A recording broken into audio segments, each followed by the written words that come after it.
Hello friends, welcome back to our channel. जैसा कि अब लेस देन 30 डेज़ बचे हैं for UGC NET June 2025 exam के लिए।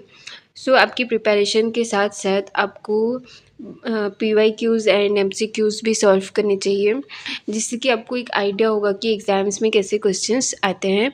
एंड साथ ही साथ आपको ये भी पता चलेगा कि आपकी प्रिपरेशन कितनी अच्छी हुई है। आज हम डिस्कस करने वाले हैं OPSC PGT paper which is of 2024।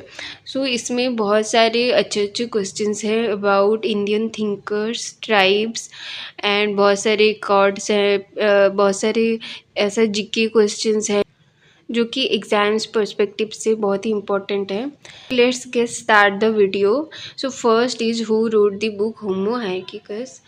बहुत सारे क्वेश्चंस बहुत ही इजी हैं जो कि बहुत सारे एग्जाम्स में कई बार पूछे गए हैं and these are also important. आपको इसे देख के भी खुद को टेस्ट चेक मिलेगा कि आपका प्रिपरेशन अब तक कितना हुआ है एंड आप इसमें खुद को मार्क्स दे सकते हैं। The answer will be Louis Dumont हमारे होमो हायरार्किकस के थिंकर के ऑथर हैं। Second, G S Ghurye belongs to who school. इसमें पूछा गया है कि जीएस घुरे कौन सी स्कूल से बिलोंग करते हैं। The answer will B Bombay school of university. Next, which among the following looks at caste system in terms of pure and impure elements। इसमें पूछा गया है कि कौन से ऐसे थिंकर हैं जिन्होंने कास्ट सिस्टम को प्योर एंड इम्प्योर का टर्म दिया है। Which is Louis Dumont. Next, who is associated with the book remember village. ये बहुत इजी क्वेश्चन है कि द रिमेंबर्ड विलेज के थिंकर कौन है। Which is M N. Srinivas. Next, D P Mukherjee is associated with which school of university. इसमें पूछा गया है कि डीपी मुखर्जी कौन से स्कूल ऑफ यूनिवर्सिटी से आते हैं। Which is Lucknow school of university. Next, who wrote the book caste and race in India. Caste and race in India का बुक किसने लिखा है। विच इज़ जीएस घुरे। आप देख सकते हैं इसमें बहुत सारे इजी क्वेश्चंस हैं जो कि हमने कई बार यूजीसी नेट के एग्जाम्स में देखे होंगे। Next question, who among the following uses Marxian perspective. इनमें से कौन या किसने मार्क्सियन पर्सपेक्टिव को अपना यूज़ किया था। The answer will B A.R. Desai. Next, in the study of Indian village, S.C. Dubey uses with the perspective of evolutionism, structural functionalism, symbolic interactionism, and structuralism. The answer will be structural functionalism. S.C. Dubey ने जब Indian village को study किया था तो उन्होंने structural functionalism को as a perspective use किया था। Next, who is the author of the book the rise and fall of East India Company. The rise and fall of East India Company के author कौन थे। The answer will be R.K. Mukherjee, which means Ramakrishna Mukherjee ने ये book लिखा था। Next, who wrote missionaries and their medicine a Christian modernity for tribal India. Missionaries and their medicines जो book है वो किसने लिखा था। The answer will be David Hardiman. Next, alienation of caste was written by whom. ये तो बहुत ही ईजी है, B.R. Ambedkar. Next, the reorganisation of Indian states in 1956 was carried out on the basis of. इसमें पूछा गया है कि इंडियन स्टेट्स हैं उनका रीऑर्गेनाइजेशन 1956 में कौन से बेसिस में हुआ था। The answer will B language. Next, which schedule of Indian constitutions leads the official recognized language। कौन सा शेड्यूल हमें ऑफिशियली रिकॉग्नाइज लैंग्वेज के बारे में लिस्ट देता है। Which is a schedule. Next, which of the following language belongs to Austro Asiatic family. इसमें पूछा गया कि कौन सा लैंग्वेज बिलोंग करता है ऑस्ट्रो एशियाटिक फैमिली को। Which is Khasi. Christian population in India as per census 2011 is. जो क्रिश्चियन पॉपुलेशन है इंडिया में उनके वो कितने परसेंट हैं as per 2011। Which is 2.3%। So next पूछा गया है which is the largest of the following religious group in India. So इसमें पूछा गया है कि कौन सा रिलीजन ग्रुप, इनमें से कौन सा रिलीजियस ग्रुप है जो कि लार्जेस्ट है इन इंडिया। सो आप देखें तो इसमें हिंदुइज़्म और इस्लाम के बारे में नहीं दिया गया है। सो हम जो इनमें से लार्जेस्ट है उसको राइट आंसर उस पर हम टिक करेंगे which is Christianity. Next, as per the census of 2011, the population of minority communities in India is, so इसमें पूछा गया है कि 2011 के सेंसस के हिसाब से कौन पॉपुलेशन ऑफ माइनॉरिटी कम्युनिटीज़ की कितने परसेंटेज हैं, which is 19.3%। So next, who coin the term Harijan referring to untouchables in India. So ये बहुत ही इजी क्वेश्चन है कि हरिजन अनटचेबल्स को हरिजन किसने बोला था, which is Mahatma Gandhi.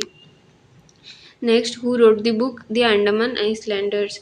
So the answer will be Radcliffe Brown. Radcliffe Brown ने अंडमान आइसलैंडर का बुक लिखा था। Next, which among the following communities practice polyandry। So polyandry को कौन से ट्राइब प्रैक्टिस करते हैं, which is खासी।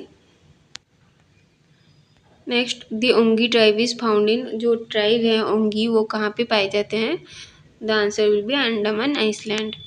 which among the following is a matrilineal society। तो इसमें पूछा गया है कि कौन से ट्राइब्स इसमें से मेट्रिलिनियल सोसाइटी से बिलोंग करते हैं। सो ये भी इजी है, खासिस। So next, who is the author of the book The Philosophy of Nifa? So the answer will be Varier Elvin।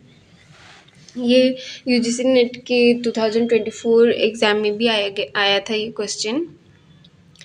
Next, who wrote the book in village India studies in the little communities. So जो village India book है वो किसने लिखा था, which is मैकम Marriott, इनकी ये book है।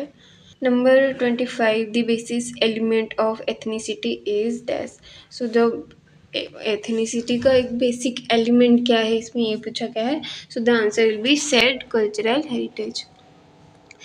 लुइंगनी is a festival of, इसमें पूछा गया कि कौन से ट्राइब का फेस्टिवल है। So it is a Meiteis of Manipur. Next, Garo tribe is mainly inhabited in, Garo tribe कहाँ पे पाए जाते हैं। So the answer will be Meghalaya. So next, the Apatani tribe is found in, दोस्तों जो एपिटनी ट्राइब है वो कहाँ पे पाए जाते हैं। So the answer will B Arunachal Pradesh. Next, Bihu festival is celebrated in, so Bihu festival कहाँ पे सेलिब्रेट होता है, which is Assam. The Toda community is found in, जो टोडा है टोडा ट्राइब है वो कहाँ पे पाए जाते हैं।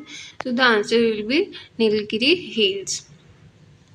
सो आप देख सकते हैं ये सब बहुत ही बेसिक क्वेश्चंस है जो अक्सर हम छोड़ देते हैं या हमें आता नहीं है। So these questions are very very important अगर एग्जाम के पर्सपेक्टिव से देखा जाए तो। So next, which of the following community practice ट्रांसहुमेंस।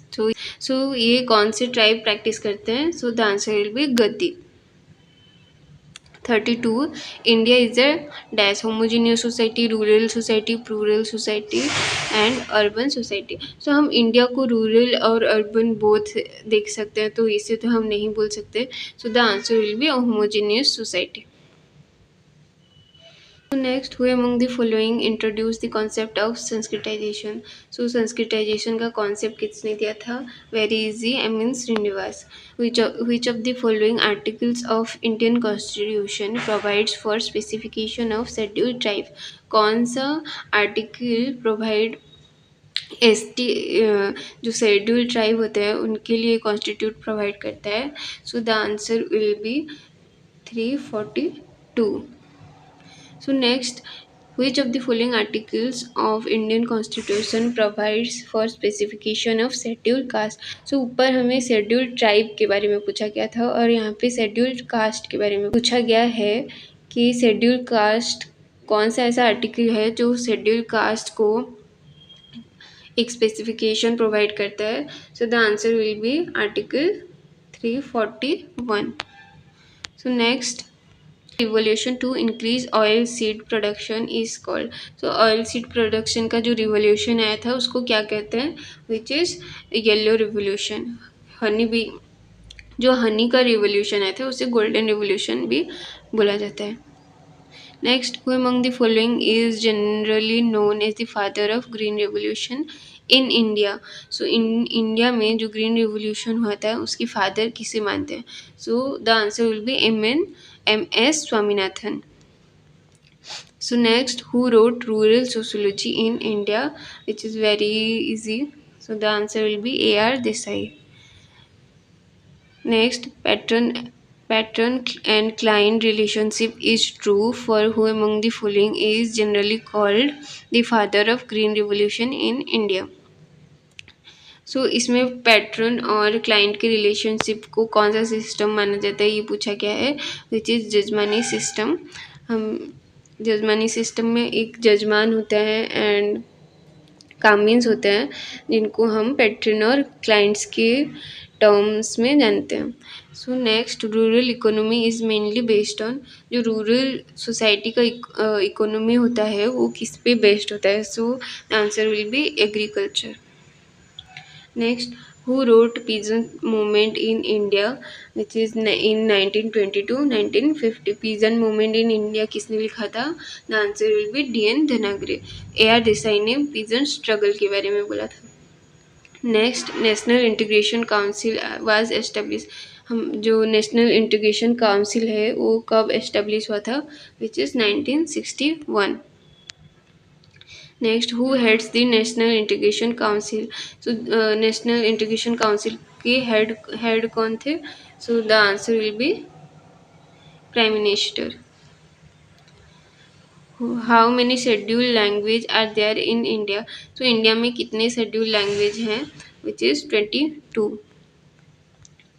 Which of the following is not a scheduled language under the Indian Constitution? So Indian Constitution के अंदर इनमें से कौन सा scheduled language के अंडर नहीं आता है? So the answer will be Mizo। बाकी के तीन Constitution में आते हैं। The politics that subscribe to religion as the main basis of social community is related to, जो पॉलिटिक्स हमारा जो पॉलिटिक्स होता है अगर वो रिलीजन को बेसिस करके एक सोशल कम्युनिटी बनाता है तो उसको क्या बोलते हैं? क्या सो उसको किससे रिलेट कर सकते हैं? So the answer will B communal politics. Next, operation blue star was launched in. So operation blue star कब लॉन्च हुआ था? So the answer will B 1984। The anti-foreigners movement in Assam was spearheaded by। सो इसमें पूछा गया है जो anti foreigners movement हुआ था आसाम में उसको किसने लीड किया था? So the answer will be all Assam students union. The Mizo peace accord was sign in which year? So इसमें पूछा गया कि जो मीजो पीस एकॉर्ड है वो कब साइन किया गया था? So the answer will B 1986। And the last question, which is in which year the framework agreement were signed between National Socialist Council of Nagaland and Government of India? जो framework agreement है जो कि नागालैंड और India के बीच sign किया गया था वो कौन से ईयर में हुआ था? So the answer will B 2015। सो ये आज के 50 क्वेश्चंस थे। नेक्स्ट हम इन द नेक्स्ट वीडियो हम इसके बाकी के 50 क्वेश्चंस कंप्लीट करने वाले हैं। सो आप देख सकते हैं इसमें कितने सारे अच्छे अच्छे क्वेश्चंस हैं जो कि हमारे लिए बहुत ही हेल्पफुल होने वाले हैं। So stay tune for the more videos and if you like the video please do subscribe and comment down below कि आपको और कैसे कैसे वीडियोस चाहिए या कौन से पेपर्स के डिस्कशंस चाहिए।